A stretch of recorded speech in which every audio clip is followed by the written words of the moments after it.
All right, we are live. Do you see my screen? Yes, I see it. Okay, great.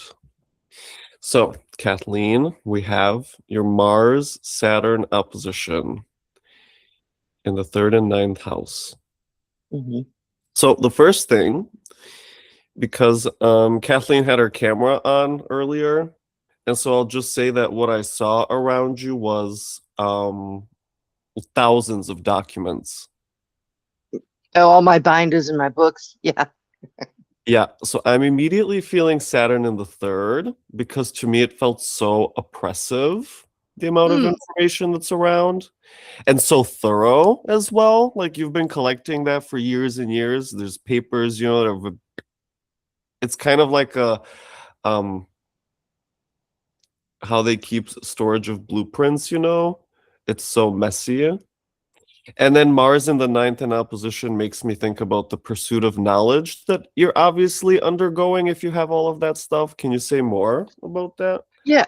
Yes, I'm happy to. A lot of that I inherited from my mother, and then the rest of it I have collected myself over time. Uh, my family, I come from a family of storytellers on both sides of the family, and uh, we we want to tell the story of who we are, how we got where we are, why we do things the way we do. And there's some interesting histories, in both sides of the family. The particular one that I'm working on lately is a captivity narrative from the 19th century. And all of that research, all those books, everything that you see is based on trying to figure out the captivity narrative that happened in the 18th century. Um, but also, I do love books. I have a library of my own library here of books, probably, well, I don't know, a thousand volumes or something, just of what I've collected across the years, whatever I wanted to research. And I have pretty eclectic interests. So besides captivity narratives, I teach wargaming. I am really deep into, uh, you know, history, but also, astrology and uh, anything I want to learn, I can learn because I was fortunate. Both my parents were educators, and they taught us how to teach ourselves early in school. I loved school. I loved it. Um, but I had some difficulty in school early on, which I partially overcame, but I don't think I ever really did. So to me, having books around me and to be able to reach out and put my hand on something that I'm researching or that I have accomplished in research is satisfying to me. I'm kind of like I'm a dragon in a cave with that sort of thing. I like to hoard my stuff. Does that make sense? Yeah, do you feel the third ninth in all that? I do. So both my parents were also historians. So there's a lot of legacy talk, in the family's history and the people that I grew up around. I grew up in a very small town in the Midwest. There were 2,000 people in town, and we'd all known each other for 4 and 5 generations. Okay, Uh, this makes me think also about the Mars retrograde in Cancer. mm, why? People you've known since 4 or 5 generations. Your family are historians, right? So there's this connection with the family in the past. True, true, and a lot of us are veterans. My mother was a veteran. I'm a veteran. We have veterans all the way back to before Okay. the American Revolution. Okay, so Mars in Cancer fighting for your country, and then Saturn, the military, right? So Yeah, that you come from a lineage of veterans, the exact opposition between them. yeah, and it's kind of an odd thing to me that there would be an opposition that way. Uh, what's what is the balance that is trying to be struck here, right? My father was a college professor, and he wrote a bootstrap program for Vietnam veterans who had come back from Vietnam with field promotions, but they weren't regular. So he got them college degrees based on their combat experience, and they were able to convert their commissions to regular commissions. Um, but what is it that uh, now I grew up on the Missouri borders, so my family lived through the border wars on my mother's side. My father's family lived through the Great Famine in Ireland and came to America in the 19th century. Oh, okay. Um, Do you hear all the Mars in Cancer? Well, I do. Where the people come from and they experience war and territorial shifts at right Cancer, kinship, home, rootedness, the place where you come from, the place that you call home. All the places as well. Do you come from Europe? Do you come from the US? Do you come from this part of Missouri? Cancer, all of it. Right? And all the things that you lived through, the history, Saturn in Capricorn. Right? So that immediately from the gate, this is the story that you have to tell us. Because different people tell different stories. Nobody in that I've ever met starts to tell me the story that you're telling me. Well, I grew up in my mother's hometown. And so I think there's a strong link to the maternal line. And I think there may be some really strong maternal line karma of some kind. My sister and I have talked about this for years. There's something about mom's family, and we couldn't ever figure out what it was. But we always kept saying to ourselves, how did we get like this? Why? What did we, whose cosmic Cheerios did we tip over? What happened? And we came to that conclusion separately across the years.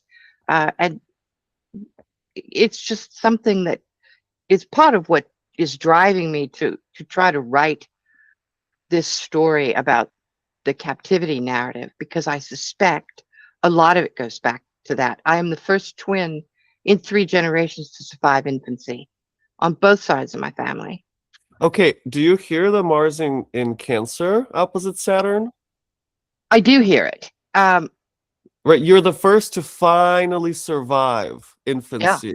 Mars in Cancer retrograde, all the times that it didn't succeed. More than that, even. There is a narrative through the family of children being taken or going missing. Right. In this captivity narrative, my great great great great grandmother and grandfather were going to Kentucky by riverboat in 1787, and they were captured off the river, and their children were given to different Do you tribes. see they're on the riverboat Mars in Cancer and they're Hmm. getting captured, the Saturn opposition. Right. Yeah, And and that you're and it's retrograde in your 9th house. You're retelling this story that happened. that's a thing. When I was very small, I was very interested in futurism. I watched the Jetsons, and I wanted to have a spaceship. I wanted to be Captain Kirk. I wanted to have my own starship. And somehow, I think about the time of my first Saturn return, which was a very rough time, I began to be looking backwards rather than forwards. Does that make sense? It's interesting. Can you say more? Well, it was about that time I got out of the service, came back to my hometown, and experienced about a decade of chronic illness, which was Uh, connected to my service. Um, uh, and in that time, I was really incapacitated. I couldn't work. I couldn't hold a job. I couldn't okay, do function. you feel the Mars-Saturn there? Yes, and I wonder. Uh, I And you was said it running. started at your Saturn return, just about, right? It was my first Saturn return. I moved continents. I came home from the service. I'd been serving in Korea. We lost the family home. Uh, I was ill. I was running fevers. That's the Mars in Cancer, and it kind of culminated.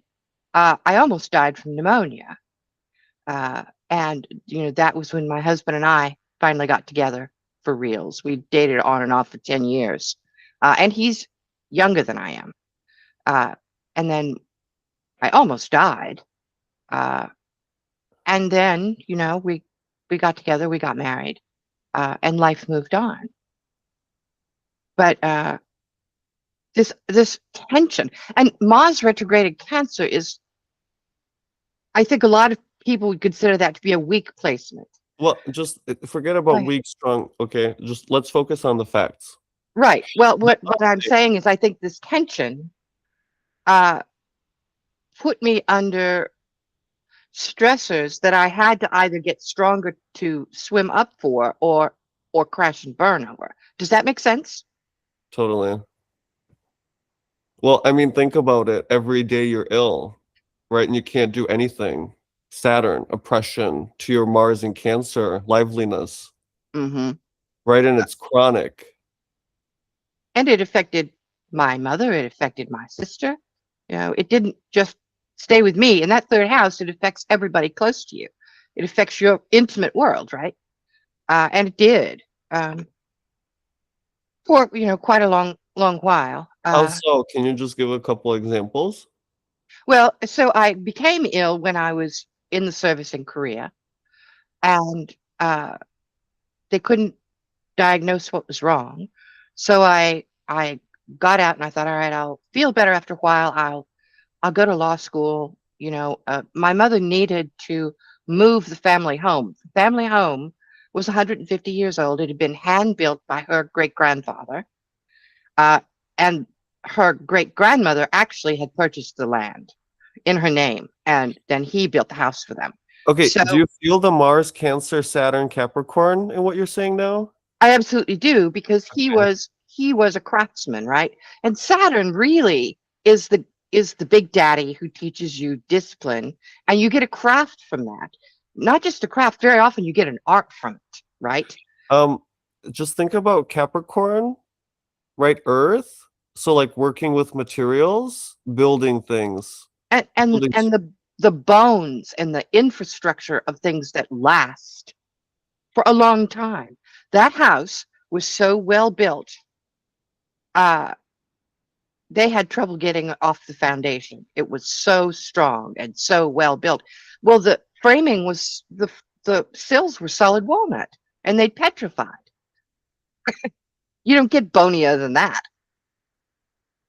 So yeah, and of course I was kind of not aware of this at the time. I hadn't been thinking along those terms, but it was very clear to me that this radical transition in my life from a very active life and one of service of others and one of adventure and going to foreign countries came to an abrupt halt. It was like running into a stone wall, right? Well, there's Cancer again.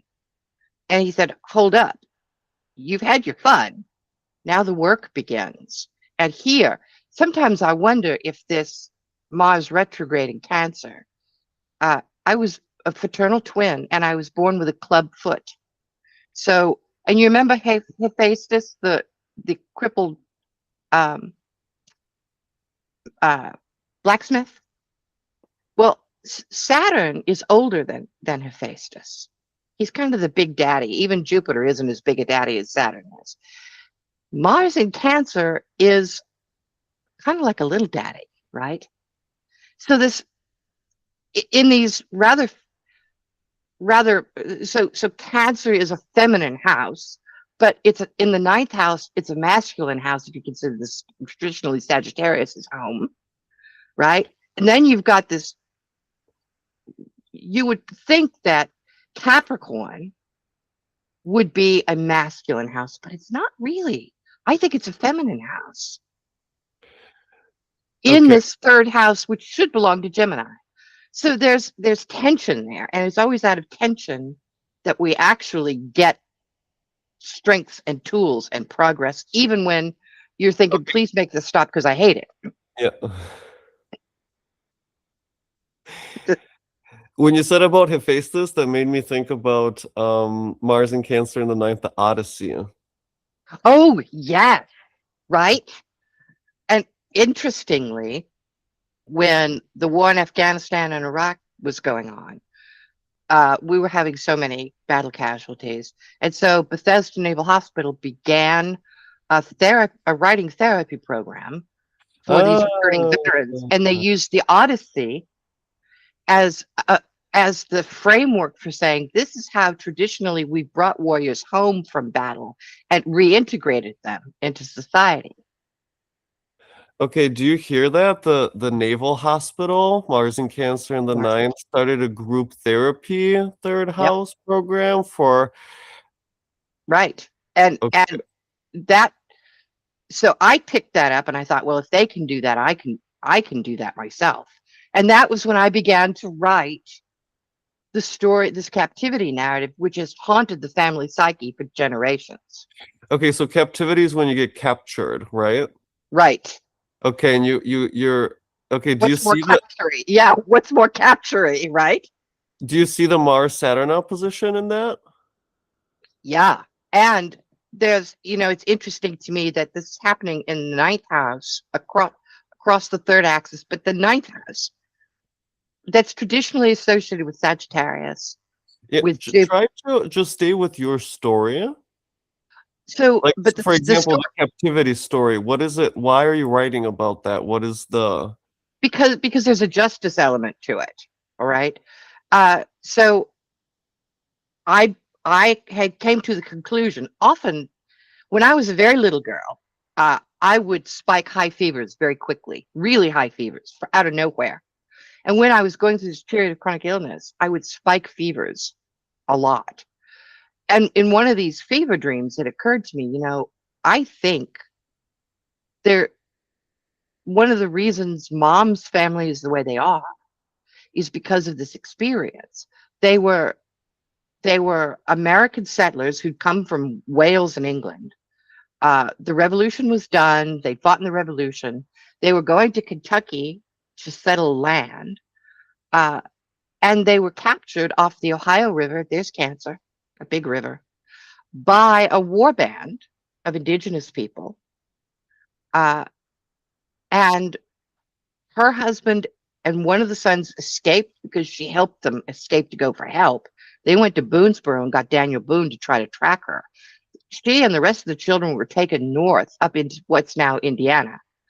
And the children were given to different tribal bands, and she and the littlest boy ended up way up in Michigan with the Potawatomi people. And I think that the survival mechanisms built out of that experience and the stories of survival built out of that experience reshaped the epigenetic memory of mom's family. okay? In all of that you just described, Mars retrograde in Cancer in the ninth. Right. Captivity and warrior activity in captivity. And the family being split apart, and the tactics, ninth house, that they developed in order to stay alive, and that you're retelling that story, retrograde Mars, yeah, that you're so focused on what happened to them and how that's affected the lineage. And the ninth house, you're telling the story about it, you're picking it apart, you're understanding it. I do Yeah. see that.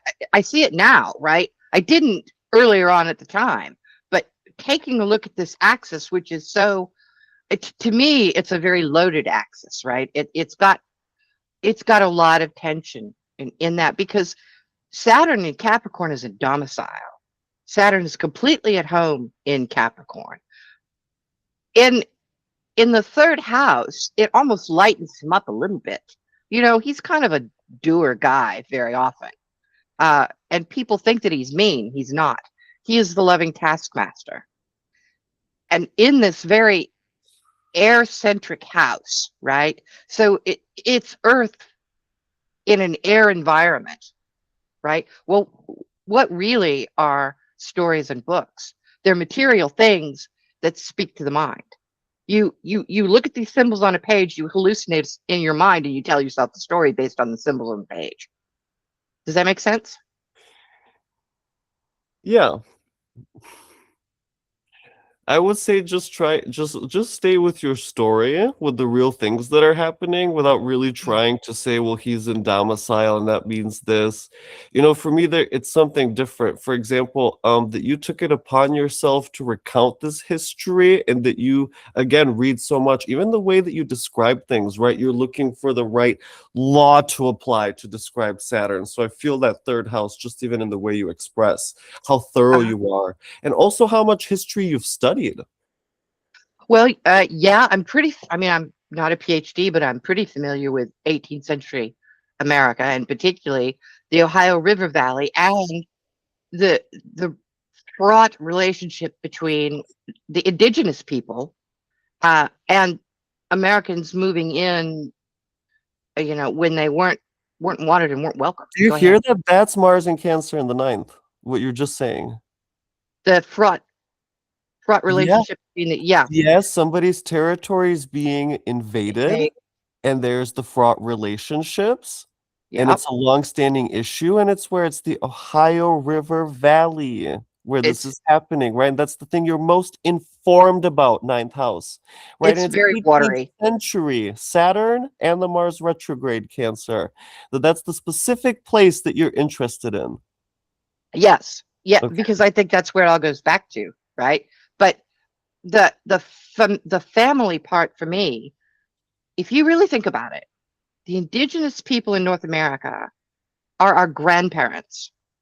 They're the ones who give us like the weft of the weave.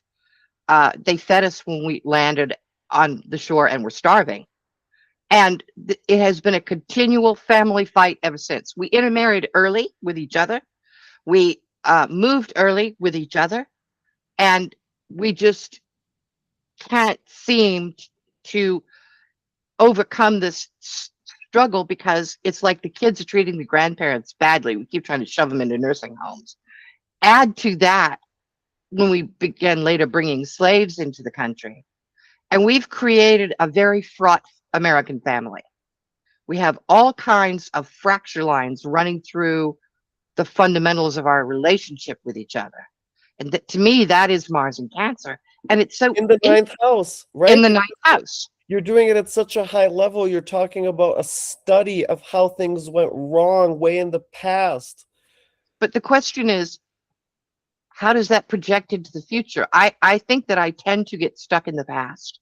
I think that I have trouble moving, taking the knowledge from the past and moving it into the future somewhere. I think that's one of my weak spots. What's really interesting to me is this is an almost exact opposition. Exactly, right? Look, you're just with every word you're talking about it. And so then I start to think about oppositions between Cancer and Capricorn. You have an incredibly emotional sign and an incredibly mentally disciplined sign. But I don't think that necessarily means Capricorn is not emotional. I think it means that the sine wave of the frequency of their emotions are different. Cancer has a very short sine wave, right? They're emotional continually and frequently. Saturn has really deep feelings that are like subterranean rivers. And when they surface, it's Cancer. When it's subterranean, it's Capricorn. Does that make sense?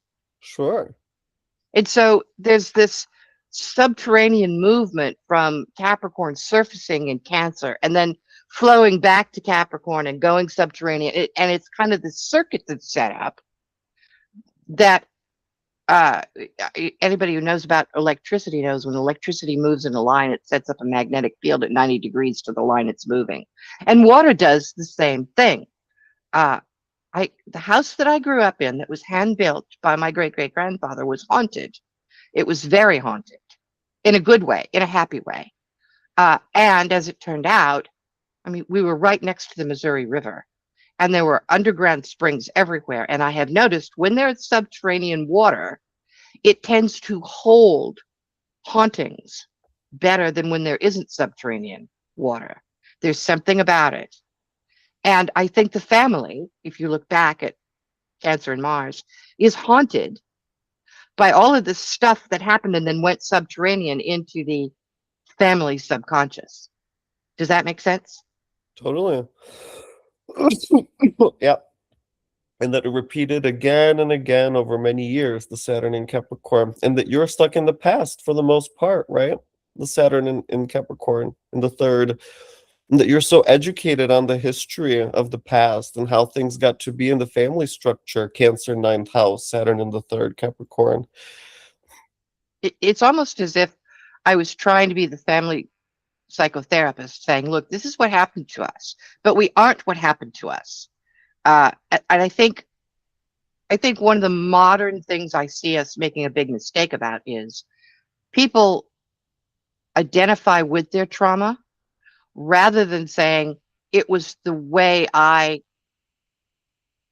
interpreted that trauma that I have a problem with, and now I need new and different tools to fix it.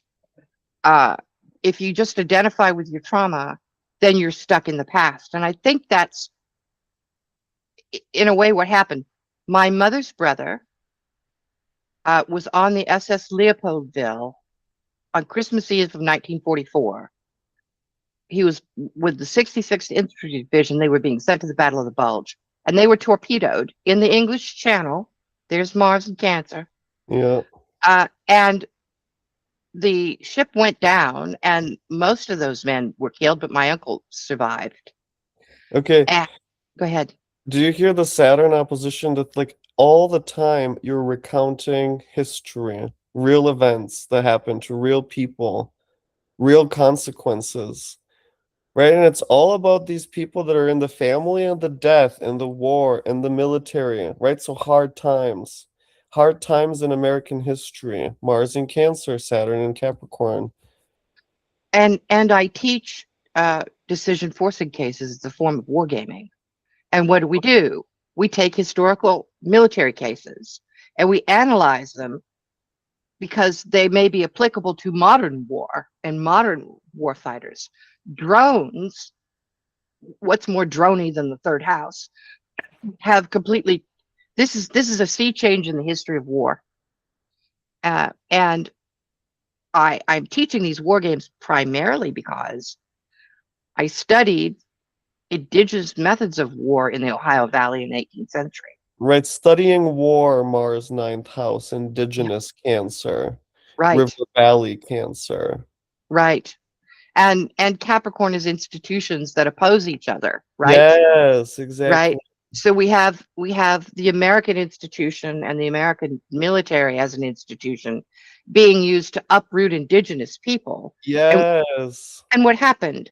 American settlers and American slaves were trained into that whole process because we had this very, very strong institutional. Well, it was kind of a shock and awe thing. We had all the armament, we had all the people, and if you look at the Mars and Cancer, the indigenous people had used the one thing they had. They knew the land, right? They knew the land and they used the land to their advantage. And it was why they were able to oppose us so well that we actually had to negotiate with them. I'm feeling the Saturn in Capricorn in that, especially. Okay. Yeah. Right, because knowing the land, being really familiar with the landscape, working with the land since years and years and years, Capricorn, Saturn, right? Whereas in this case, for me, Mars and Cancer would be the invaders who are coming and taking the land. Yeah. But you can see it both ways, right? Because they keep switching in the story. It's like both planets constantly in opposition, everything you do, and the things that you study, and the things that you experience. Right, also with the sickliness, also with the learning disability that we didn't get to. Yeah. So I, when I was in the 4th grade, my mother was fighting with the PTA, and the teacher decided to teach her a lesson. So the teacher sent me to a special ed class because she claimed I had a lisp. Well, the class that I was missing was mathematics. And my mother and father said, no, she's not going to miss math. It's important. And the teacher said, math isn't important for girls. So what did I major in college? I majored in math. Okay. I see the Mars retrograde in that again in the night. Teachers, oppressive teachers. And well, that would be Saturn in the 3rd, right? But then the retrograde Mars for me is that you weren't allowed to study math and do what you like, and so you did it afterwards. Yeah, I had to catch up afterwards. And because I missed like 6 weeks of those classes, I was really behind in basic arithmetic, subtraction, addition, multiplication, and division. And so I had to catch that up. School for me was very enjoyable from an academic perspective. From a social perspective, it was not. I was small for my age. I was bullied in school. I was one of the really smart kids and who didn't know how to shut her mouth. because there's no filter between my brain and my mouth. Whatever I think, I say. That And that, makes me think about the Mars-Saturn opposition. because it gets you into trouble with authority figures. It's Yeah. institutional authority figures as opposed to the Capricornian authority figures. The Mars and Cancer are institutional authority figures, like the church. When I look at Mars and Cancer, I think a lot of the Hierophant card, right? That's institutionalized dogma, which can get really frozen if you're not careful, because the cross is axis. And sometimes I think the Saturn in Capricorn can get really locked up because it's so dense. Talk about real things. Talk about your real life. What is your real relationship to the church? My real relationship to the church is that I don't have one. I was raised as a Presbyterian. That was my mother's church. My father was an agnostic. He didn't go to church. And I got kicked out of Sunday school when I insisted that there had to be a Mrs. Jesus, because our pastor had a wife and there had to be a Mrs. Jesus. Okay, do you hear that? Mars and Cancer in the 9th, insisting Yep. there's a Mrs. Jesus, getting kicked out of Sunday school. By female authority figures. And if you look at the story of Mary Magdalene, she was a feminine counterpart to Jesus in certain ways of thinking. So she would have been an outcast feminine authority figure from the church. And here's this institution casting out the very person who actually could testify to the resurrection. That I see that at Mars retrograde in Cancer as well. Yeah, and also the opposition to Saturn, right? Always the institution casting Yeah. you out. Okay, look, let's pause here. Actually, it's very interesting talking to you, but Yeah. I appreciate the opportunity. I'm glad to be here. Okay, what did you, that was interesting, right? Very interesting. Very interesting. And I like that you're able to keep bringing me back to telling the story of this particular aspect. I like that a lot. Yeah, because you see just how it's so vast, right? And how precisely and materially it plays out. Right? It's not an abstract. It's not an abstract. It personally, intimately, materially plays out in how life, not just how life unfolds, because you're not powerless, right? You're your own actor. But with this opposition, it's kind of like learning how to make a seesaw balance in the middle instead of just flipping from one end to the other, right? To get it to balance in the middle, then you kind of get a means. And that reminds me of the Chariot card. You're balancing these forces in order to get forward movement. And I think that's where I kind of haven't yet. I'm good at using all these tools, but I don't seem to have figured out where that fulcrum point is that actually gives me the power of forward movement. Does that make sense? Yeah, it makes me think about your Mars-Saturn opposition again.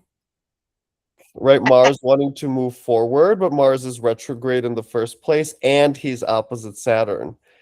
Right, so that's like an overwhelming, I mean, you can see in that alone your sickliness, that you would get fevers that spike, and for a long time you were dependent, couldn't live on your own, and interrupted everyone around you, right? Mars, liveliness, energy, Saturn, Restriction. Yeah. And that was my first Saturn return. I moved Exactly, countries. right? So you see how something begins during the Saturn return. Right. Well, I moved countries. We lost the family home. I was ill. I lost my career. My second Saturn return, I moved continents. We sold the house. I began to do something much different than I thought I was going to, because during my second Saturn return, it was also that big eclipse in August of 2017. And my husband and I came to England from America because he was entering a PhD program. What's the 9th house? It's higher ed. We crossed water, didn't we? We came by ship because I wanted to come by ship.